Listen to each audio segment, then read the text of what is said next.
candidate comes to town running for president, he has to see Wayne Bradley. Well, Wayne Bradley is the Michigan State Director of African American Engagement for the Republican National Committee, and he joins us now. Wayne, thanks for coming on this morning. An early and enthusiastic supporter of Donald Trump, Wayne Bradley is the Director of Outreach and African American Engagement for the Michigan Republican Party. Wayne Bradley is the State Director for African American Outreach for the Republican National Committee. And also with me is Wayne Bradley, Michigan GOP Director of African American Engagement. A local businessman, born and raised in Detroit. He grew up a Democrat, but he's now a conservative Republican with his own radio show.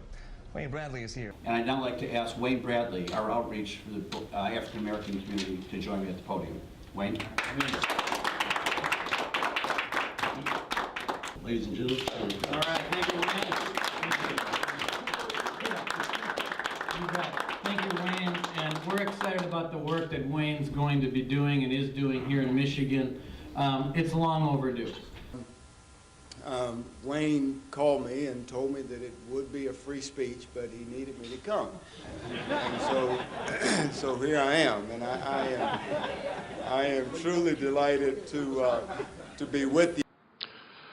The Michigan Republican Party does have an office set up in Detroit's inner city, and the Director of African American Outreach, Wayne Bradley, told us yesterday that office has been getting a lot of foot traffic from people who want Trump signs and Trump bumper stickers and are just curious about different ways to volunteer for the campaign. Wayne, we're conservative. Wait, right there, Wayne. Yes. Go ahead, you're up. All right, well, I think the biggest problem they've been going after Dr. Carson is because he's actually providing solutions as African-American conservatives. Now, the one thing I heard him talk about the most was his health care plan. We talked about saving money from the time of birth. Right. None of our elected officials, Democrat or Republican, have brought up any of these kind of solutions. And I think that that's what strikes the most fear in the liberal mindset. I believe that Donald Trump, it's possible he'll get 10%, maybe more, of the vote, and I don't believe that people are going to come out in droves for the way they did for Barack Obama for Hillary Clinton. So what would you like, and what would the parishioners in this church in Detroit like to hear Donald Trump say? I mean, I think most of the people here are just interested to hear his platform, to see if he understands, truly understands what the people of Detroit and what urban America needs in terms of the issues that affect our communities. I think this is an important first step in having that dialogue. So polls suggest that Trump does not have a deep reservoir of support among black voters, to put it mildly. What could he say this morning that would allow people to hear him? I think he needs to talk specifically about some of the issues in terms of education, in terms of how that would improve our communities, in terms of jobs. When you start talking about trade agreements, Detroit is one of the places that's been affected the most by some of the bad deals that have happened in the manufacturing industry. So I think that that's a strong point. That's something Donald Trump has talked about from day one. So I think he needs to talk about that. But again, I would focus on school choice, jobs, and then when you start talking about making communities safe, make sure you talk about also making sure the police are also accountable, talk about body cameras, talk about all the different issues that affect our community. And Donald Trump has been beating the drum that Democratic policies have failed African Americans in some communities in that state. Does that resonate with your community, do you feel like, or not? I mean, it's quite simply, it's true, and I'm glad that we have a candidate that's at least bringing that issue to the forefront. I think at the end of the day that people do have to make their own decisions on what they're comfortable with, but it's a great discussion to have because Detroit is one of the poster childs for liberal policies, and the Democrats have run the city for a long time.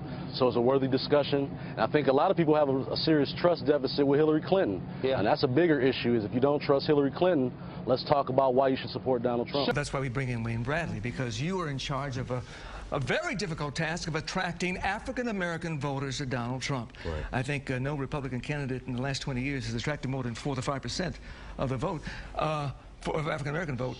What are you doing now to change that? I know you had Donald Trump Jr. here yesterday. Is that making a difference? I think there are a lot of people out here that don't trust Hillary, and they're looking for a reason to vote for Donald Trump. And if he's willing to talk about the ideas and the things that can improve their community, they're willing to give him a chance. Distraction. Well, during one of his speeches when he said, "There's my African American." Do you remember that? Mm-hmm. Yeah. And that man was running for Congress, and he was not offended by that. But are you? I wouldn't want someone referring to me that way. But again, the bigger issue is what is he going to do to fix America? When Donald Trump came to Michigan and said, "Your neighborhoods are ghettos. Your people are jobless, your schools are terrible, you live in hell, you might go outside and get shot. Why not vote for me? What do you have to lose? You weren't offended by that? I think he could have worded that better, but no, I'm not offended by the idea of what do we have to lose. The Democrat Party has taken the black vote for granted for the last 50 years, and we have nothing to show for those results. I understand, but don't you think that when George W. Bush why aren't you for more the man? concerned the fact that, because you said that we wouldn't go to war if Hillary Clinton, I assume if we elected Hillary Clinton, we're going to war quicker than we would Donald Trump. She's more of a hawk. I agree she is more of a hawk. So he's an isolationist, and I'm not defending Hillary Clinton's hawkish views and her tendency to go to war. Are you defending her husband's views on calling us black men super predators? Well, actually, mass incarceration. Are we to believe that Hillary Clinton is going to turn around all the policies that her husband created? No, I agree with you too. Well, that's what she's running on. But that's what she's running on. In the 90s, we incarcerated more black young men than ever before, and they still are rotting in prison for nonviolent crimes. Done nothing to eradicate that. No black man could say what Donald Trump is saying, and you know that too, Wayne Bradley. No, I will say that he would have a hard time. Thank you. He would have a hard time. Thank you. But he's a celebrity. He's a celebrity. That's what I'm saying. His celebrity is what got him there. It has nothing to do with race. He was a celebrity. I know black people young black females that are 25 that grew up for the last 10 years watching Celebrity Apprentice. They do not look at him as some bad person, and he was not known as a racist until he decided to run against a Democrat. I'd like to echo what Wayne said. Look, we have a choice in this election. We can have the status quo from the last 8 years. Wayne is exactly right that people are upset at a system that doesn't work. It's been broken. There are career politicians that don't do anything. Yes, you're right. Because you're right. The least number of people vote that elects Donald Trump. That's exactly right. I think we need to do more of this so the word gets out that this is not, like in Michigan, I'm not the only one. That's the word we're going to get out there. We're working together, and there's plenty of us, and we have a voice and opinion that needs to be heard. Need the assistance. There's a way you can do that without essentially just writing a blank check to a district and saying everyone gets a free meal. I mean, this is America. There is no free lunch. I mean, that's just the bottom line. There is no free lunch. Bottom line. Yeah, that's... And I'd like to ask you, I know you must have other African Americans occasionally ask you, how can you be a Republican? Why are you a Republican? And we had an African American on the stage the other night, and Ben Carson, who I thought gave a really fascinating answer when he was asked about race as well. But tell me a little bit about that dynamic right now of trying to get this party to appeal more to African Americans. I think what you really have to do, you have to focus more on the policy issues instead of just looking for, based on skin color, what policies work best for our communities. And I think that we've kind of lost that over the years and just listening to one party. If we're producing better solutions, I think more people are apt to listen to the Republican Party. And Dr. Ben Carson, being from Detroit, I mean, there is a connection there on that. So I think a lot of people can relate to him from that standpoint, at least. And if you listen to, like, for example, you have the Rand Paul way he looks at it is a lot different from any of the other Republican candidates. I mean, we're talking about foreign policy, so I think you do have different ways to approach foreign policy, and he definitely has a different way for everyone else. He's definitely an example. What is the point, Wayne, of having a movement in which you are saying that person, Donald Trump, is unqualified and unfit to be the president of the United States? But yeah, if he's a nominee, I'll support him. Doesn't that undermine their entire Never Trump argument?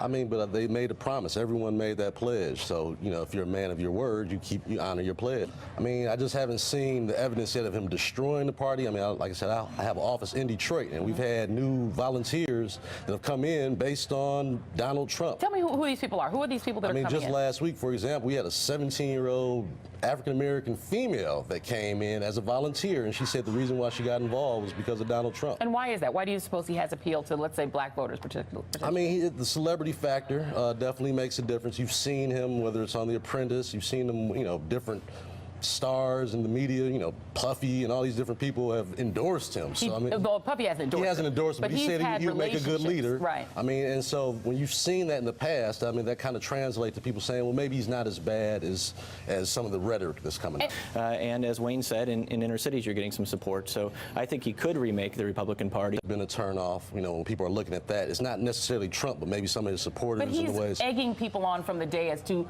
go after protesters. I think some of that's already there, and maybe maybe when they hear that, maybe they get some more riled up. But Donald Trump is not the reason that some of these people are walking around. What do you think is the way. reason that there's so much attraction of white supremacists to his campaign? Like I said, I think some of it maybe is talking about the immigration issues and things of that nature. But again, from the it's the people that come to the events that make people look at it and say, I don't know if I want to support him. It's not Donald Trump himself. It's a lot of his supporters. Is there a plan? Is there some way to grow that support? I mean, I think that if he continues to have the dialogue, going to different places throughout the country in these urban areas like Detroit, like a Cleveland, like a Chicago, and he's willing to have the conversation in those communities, I think that people are looking for a reason to vote for Donald Trump. There's a lot of people that don't trust Hillary Clinton in our community. I think what I'm hearing more of is people are saying, I want to hear his policy, his ideas. Give me a reason to vote for him. I'm not against voting for him. Give me a reason to vote for him. Now, as we understand it, that means that every student in Detroit public schools will get free breakfast, free lunch, free meals, free snacks, and it doesn't matter if their parents can pay for it. Why don't you like it? Well, I think that's the biggest issue. I don't want to come out here and say that I don't want anyone to eat, but the idea that we're going to give people who don't need that aid, it just doesn't sound right. We're in a time right now where we're struggling financially as a country, and that these kind of bills and these kind of things are the reason why we've been downgraded with our credit. We just don't get it as far as we don't have it right now. We're offering a service that they're even saying everyone doesn't need it. I mean, I think that's the biggest issue. He's saying that everyone doesn't need it, so why give it to everyone?